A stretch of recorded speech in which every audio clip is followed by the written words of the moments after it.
Hey guys, welcome back to the Hear Me Roar pod. I am Toby and my co-host is none other than the Kate Save, which you might know her from Shark Tank. She's also founder of BeFit Foods and picked up Telstra's Business of the Year award too.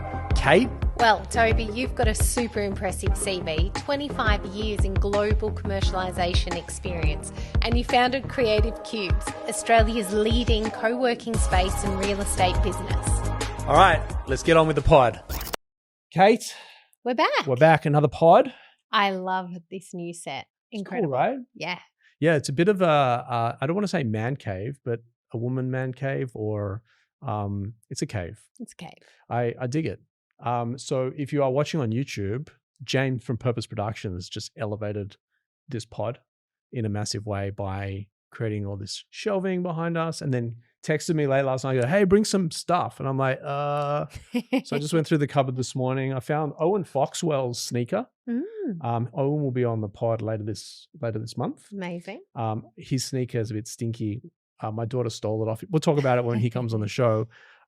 Speaking about stinky runners or sneakers, and maybe not stinky, our next guest, not stinky. You should actually go to her salon's Boda. She's a marathon runner. Oh, amazing. And a mother of two. Yes. I follow her on the gram. I've known Martha probably for the best part of about 8 or 9 years now. Cool. And there's a bit of a backstory to that. But moreover, she's like really, really, really inspiring. Well, I heard she may have exited her business. I can't wait to learn more. I think so. So after this break, thanks to our friends at Rise, we're going to have Martha, the Boda bad boss, I think is what her email signature says. I don't know. Right, we're back. Guys, I want to introduce you to Rise, a business cohort like no other. So what is the Rise Network?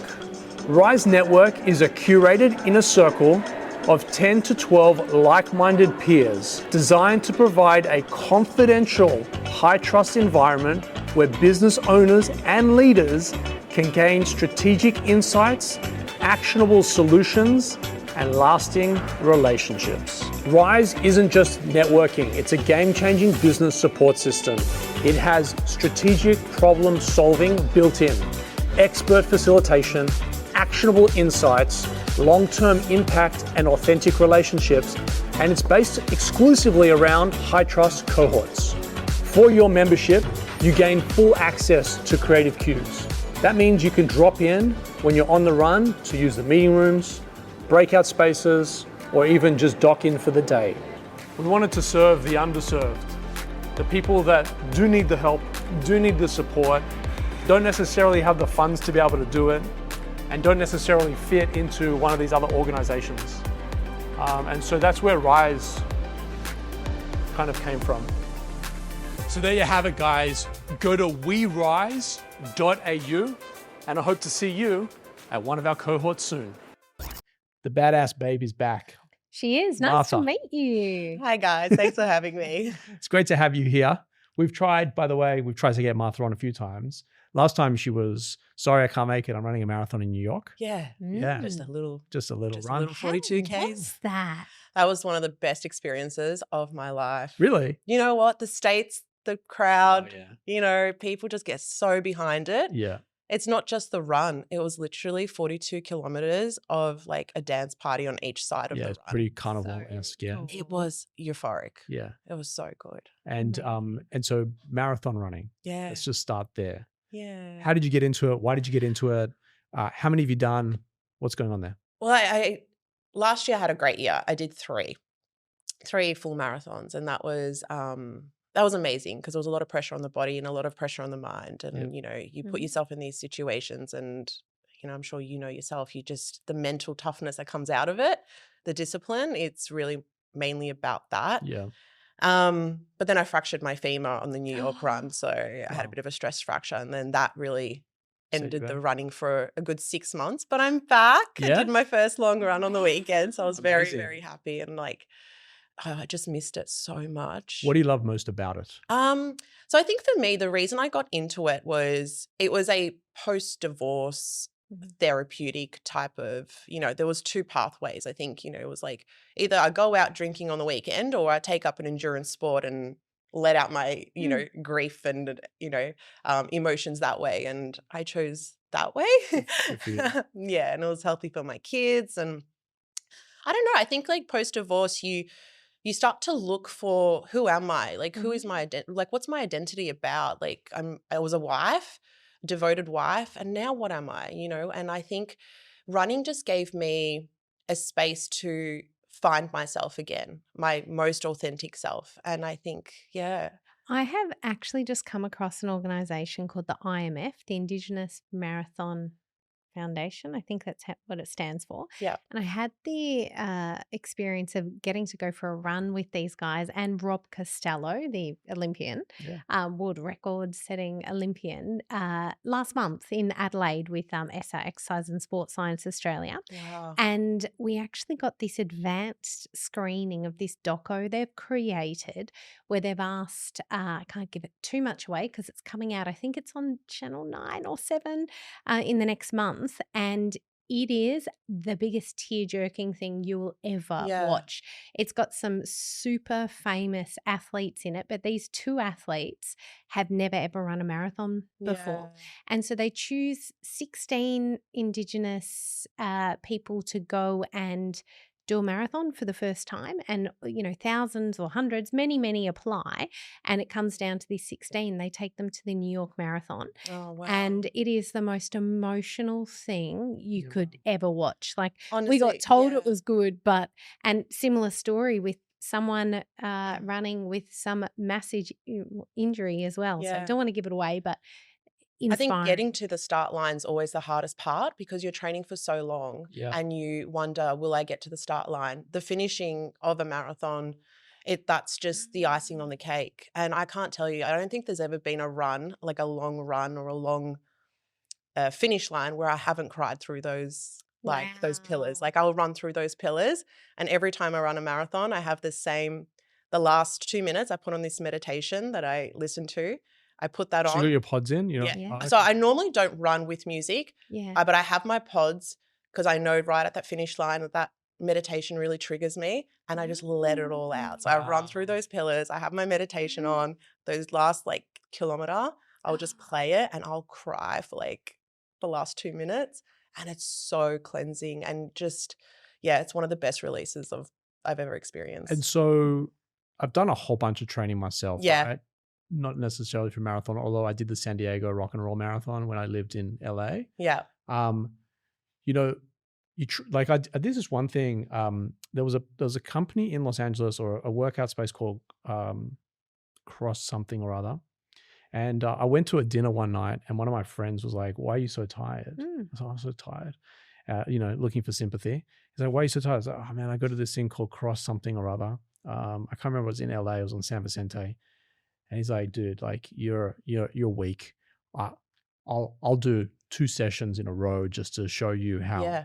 I was like, "Mate, not only will you not do 2, but Get whatever through you one. do, I'll do it." Okay. I ended up doing 7 hours, or 7 classes one after another. You're The whole community got around it. Yeah, I think it's somewhere on, or maybe on Facebook. I don't use Facebook anymore. But when I finished it, which is where I'm trying to get to, I was like, going back to doing one class or, in your world, doing a 30-minute run, it doesn't have the same kick, right? Yeah. How do you then back up and do the second and the third marathon all in the same year? Is it a new challenge? Yeah. What's the mindset there? So my biggest value, and I think you can relate to this, is growth. Yeah. And if I'm not growing, I feel like I'm dying. Right. And so I know that if I don't push myself, there'll be no growth. And there's another thing to learn in that next marathon, or there's something else that I need to release. Yeah, wow. So I'm excited by that. And I'm addicted to that, I think. Yeah. I'm addicted to even seeing how you go out for your open water swims. And I'm like, I'm coming one day. Yeah. Because Join me anytime. I bought a bike 2 weeks ago because I'm like, I don't know how to ride a bike properly. Yeah. And I went all out. I went and got a trek bike. For sure. And I'm like, I rode 60 kilometers on my first ride. And I'm like, but it was hard. Yeah. But there's lessons there. I learned so much on that first ride. And now I'm like, oh, will I do an Ironman? Wow. You know, like, will I? I think I will. Wow. Like, I think I will. That's Because I've done the incredible. marathon now. And it's like, Wow. where's the next like layer of growth? And so I'm addicted to it, I think. I hear you. And Yeah. actually I don't hear you, I feel it, right? Are we doing it together? Well, see no. what? Oh, slow down. No. Hold on. Don't Let's sign up for 10K. No. So I was in Byron a few months back, and I was going to the gym, and I was like, I'm going to get up and go to the gym, and I was like, you know what? I'm actually going to go and swim in the pool. Yeah. And I swam, and I think on my first swim I did like 600 meters. Yeah. And I came out feeling like the Incredible Hulk. Yeah. Like crazy, right? Yeah. I called my cousin Steve, Yeah. who would be awesome to have on the pod, by the way. And I was like, dude, I just did a 600 meter swim. And Steve and I used to compete swimming back in the day when we were in high school. Yeah. He was a state swimmer. I was a state swimmer. And he was always just that much better than me, just that much better than me. I could never catch him. So I come out of the water like, man, you're not going to believe it. I'm in Byron Bay. I bought some goggles and some earplugs, and I did 600 meters. Like my son Isaiah, who's like 7, he does 750 meters every time we go to the class. I was like, that little bastard. Yeah. Next day, I'm like sore as shit. Next day, I get in the pool, I do a kilometer. Yeah. Back. Wow. Hey, Isaiah, stick that, man. Yeah. I'm talking to a 7-year-old. But like the competitiveness came out, and then we left Byron. I did 7 days in a row in the swimming pool. And then I left Byron, and I'm on the plane, and I'm like, I got to up this ante. Yeah. And what I didn't enjoy about it was the chlorine. And coming out, like I'd go back in and surf with my kids all day, so the chlorine would come. But I really love the salt water. Yeah. So then I joined this open water. I don't know. It's a sea baths. Yeah. It's completely enclosed, but it's in the ocean. Yeah. And I'm almost up to 2 kilometers now. Yeah. I've been watching the journey. Yeah, I love it. Yeah. And but it's it seems crazy like cool. your intuition told you to do that. Yeah. And I think that's something that I've learned along this journey of running and self-discovery. It's those moments where a little voice pops in your head and says, don't go to the gym, go to the swim. And it's like, I've learned to start listening to that more. Yeah, amazing. And look what happens. You end up. It's exhilarating. Yeah. I want to shift gears just a little bit. Yeah. I love, so I James and I actually often have this conversation. James will message me, man, you're so inspiring. So it's like, dude, like I get my inspiration from James. On this pod, I wanted to declare that I get a lot of inspiration from what you're doing. I see you with your little girls. I see what you're doing on, athletic wise. Yeah. You weren't this person that you were when I first met you. Not that that's good or bad, just a different person. And you're a businesswoman as well that has taken Boda from like a concept to a few different salons across Melbourne. So we were at 5 or 6 in a head office. And I did that over 8 years. Yep. Wow. And we had about 80 employees at our peak. And then, the divorce happened. So my priorities have always been people-led. Yep. So taking people on the journey and prioritizing my team. Yep. And then when I was going through some hardship, I couldn't be there as much and show up to be the leader that people needed me to be. Yep. And if I can't be that, I don't give a shit about a brand. I'm being really honest. Yep. I don't care because I'm like not being what I need to be for them. I get it.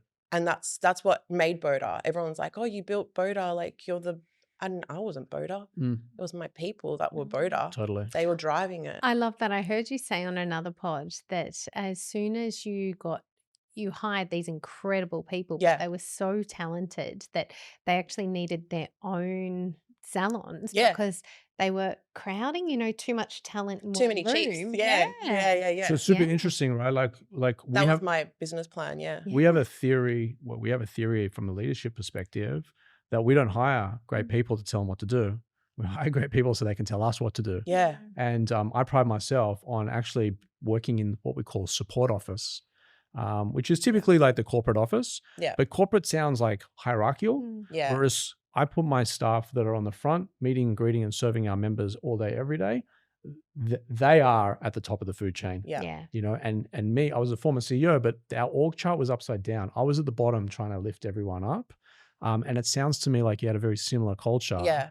And so today, you've grown to 5 or 6 locations. Yeah. So I ended up selling them off over the last few years. It was just part of my strategy post-divorce that I've kept one salon, which was, it's kind of, I want to say sentimental kind of, so the one salon that I think you came to, or Sim used to come to your wife, the Paran salon. So I kept the first baby, and I let the rest Is that on go. Greville? Yeah, on Greville Street. Yep. So I sold the rest off to a really lovely lady. She bought them as a group? Yeah, she kept the Boda group. We're still part of the Boda group, but in the next few weeks we will be rebranding. Oh, wow. I think it's just very symbolic at where I am right now. I see that there's a big change in our industry. There's more need for supporting the freelancer model, the independent worker. So we are actually going to launch a whole new hairdressing empire. So I'm really excited for this next phase. I have It's no doubt. amazing. Yeah. Looking at things differently. Yeah. Sometimes you need that hardship and that challenge. Totally. Yeah. Until you get there, you can't see everything else It's so funny around because you. when it all happened, like when the divorce happened and then the running kicked in, and you know, I was, you know, holding 5 leases and as a single mom, I was going to bed thinking, how is this sustainable? But then I kept thinking, like, this is all happening for a reason. Yes. Something big's coming. I don't know when, but I just need to tap into it, and I need to keep leaning into it and not be scared. And then something came up in a meditation saying, let go of Boda. And I was like, oh, do I? And I just knew that resistance wasn't good for me. And I was like, detach from the brand. If you're really as good as what you think you are and a great entrepreneur, you'll do it again and you'll lean into what's coming. And then, I woke up one day and I was like, hybrid model, like it's not being done. Yeah. Like we need to be educating this junior team to become freelancers, and I'm going to be able to merge both worlds. And platform.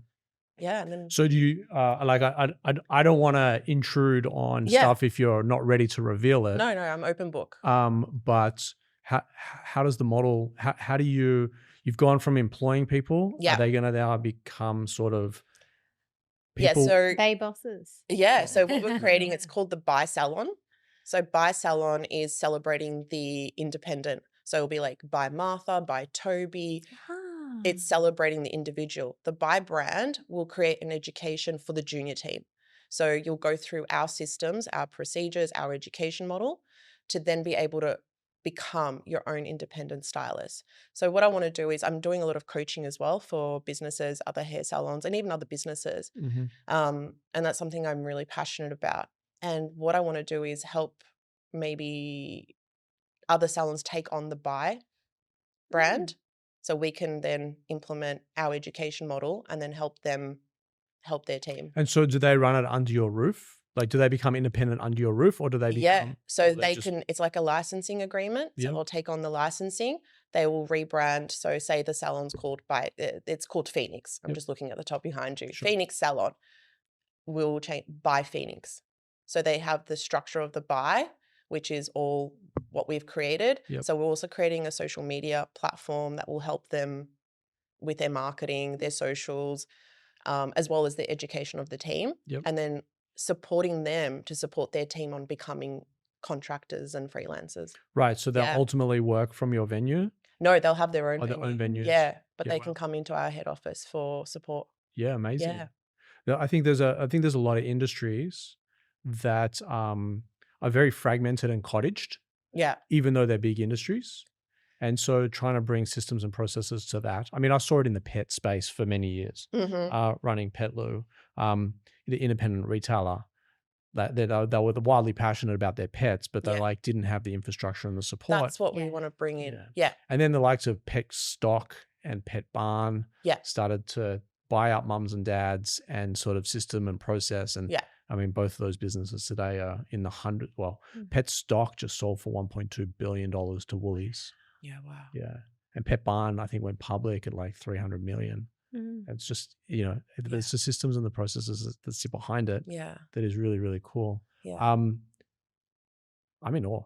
Yeah, it's incredible. Yeah. Well Yeah. done. I'm really excited and a little bit scared, but I'm excited. But yeah, I mean, if you're not scared, then the ambition's not big enough. Yeah. Like So many things that you've said today have resonated, and we'll talk about them after Martha's left. But it's just our story.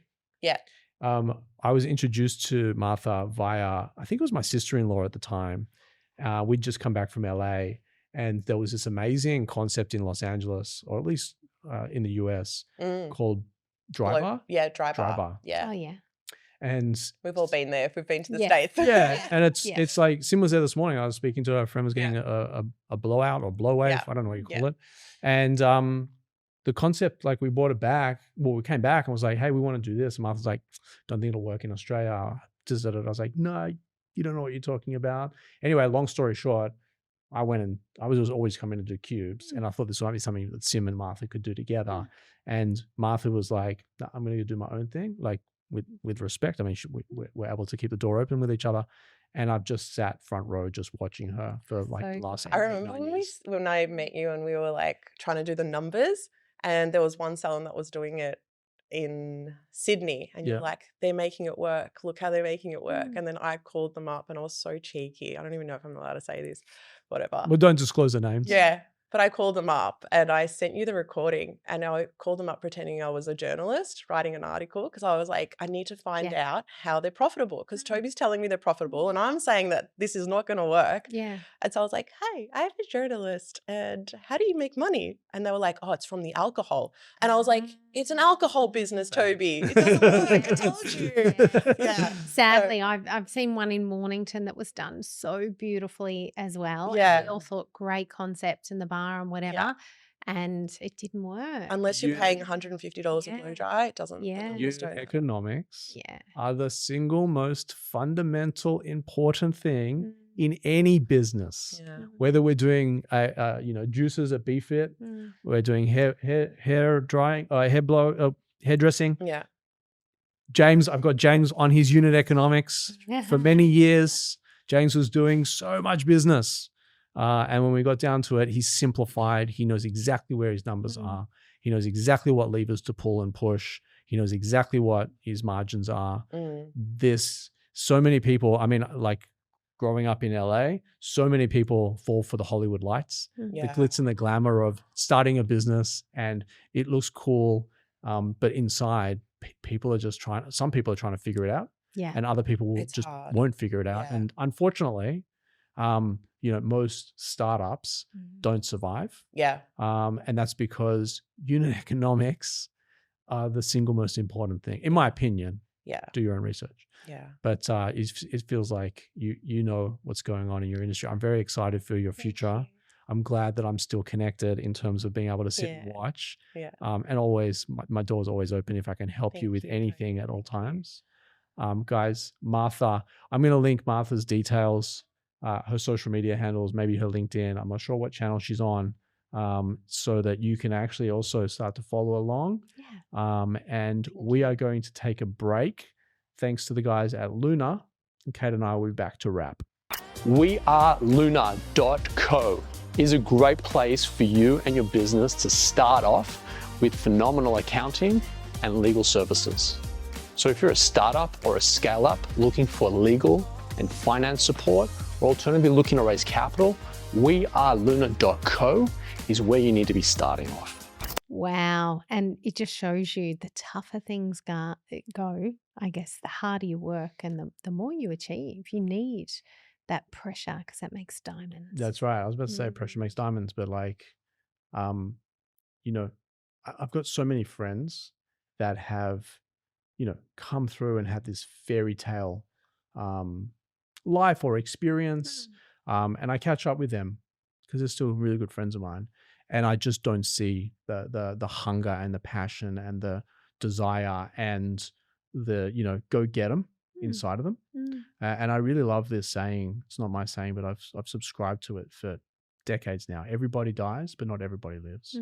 And we've had Peter Churin on the show. He's like, choose your hard. It's easy to do. It's easy not to do. I think with Martha and her journey, I don't think she'd trade it. I'm sure there's a lot of heartache that has gone through, raising 2 kids on her own, and trying to run a business. I mean, right now I'm in hell for at least another week. Yeah. Sim's away in the US, and I've got mum and dad and dog walker and business owner and Uber driver and God help me for the rest of it. But what I love is her resilience. Yes. What I love is that she had enough self-belief. Yeah. She had I guess a fork in the road, which was, do I go out partying or do I get my shit and make something of myself? And that, when she said, you know, you wake up in the middle of the night and you think about those 5 leases. We've had that alarm bell. You've had that alarm bell. It's that it gets you that cortisol. It's like 3 a.m. and you are in fear, like there's someone standing over you with an axe, and you just take some deep breaths, and it's hard in the night to push through that, but you wake up the next day and you just have to keep moving forward. So one day I will share everything in totality and transparently. Today's not that day. However, so much can be done in 24 hours. Absolutely. So I've woken up with, you know, stress and anxiety and bother and uncomfortableness. And I've woken Sam and she's like, all right, well, you know, you'll start it up in the morning, you get to work and you start attacking these roadblocks or problems or issues. Yeah. And by the end of the day, it's like a full 180. Yeah. All the stuff when you think the world's caving in on you, you know, you apply yourself at work and you tackle the problems. You don't shy away from the problems. And so much ground can be covered that you get back in bed and go, okay, I'm okay again. Yes. For at least another 48 hours. And then you start shitting the bed again. Yeah. Not literally, but metaphorically speaking. It's okay if you do. No. I got a new mattress. We should talk about new mattress. Next one. Okay. All right, guys. We'll speak to you. Thanks for tuning in. See you on the next one.